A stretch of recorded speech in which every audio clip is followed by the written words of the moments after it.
Have you ever done a self-defense course? Do you know when you go in and they're like, okay, somebody's going to come at you in a dark alley and you're going to, I think, grab a wrist, knee him in the balls, run away. I can't remember. I've done so many and I can't remember very much about it. Um, but that's because the way that I process movement and instruction is really by kind of playing around with it and then onboarding some more specific rules latterly once I've got my confidence up and I've got out of my head. And a lot of us are in the same camp. Some people love the prescriptive model, some people need to kind of just give themselves permission to play around a bit and then take some instruction latterly, and that is me. If you're in this camp, there is a study that you'll find interesting.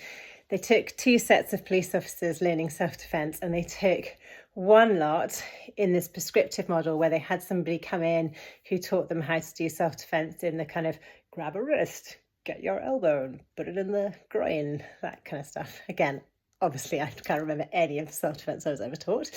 And then the other group, there was just a guy that just ran in with some red marker pens, pretending to be knives, and they just had to work out a way to defend themselves that worked for them. The group in this lot, at the end of their week or 2 weeks, reported that they thought it was really instructional and really, really helpful.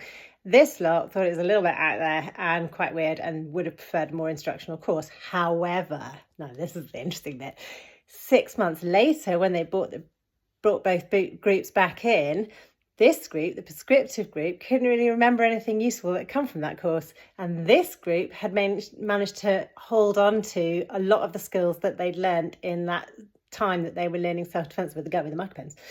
Anyway, I've put way more detail below because my brain doesn't really remember detail. Just thought it was interesting if you're thinking about struggling with movements as you learn them and all of that kind of stuff.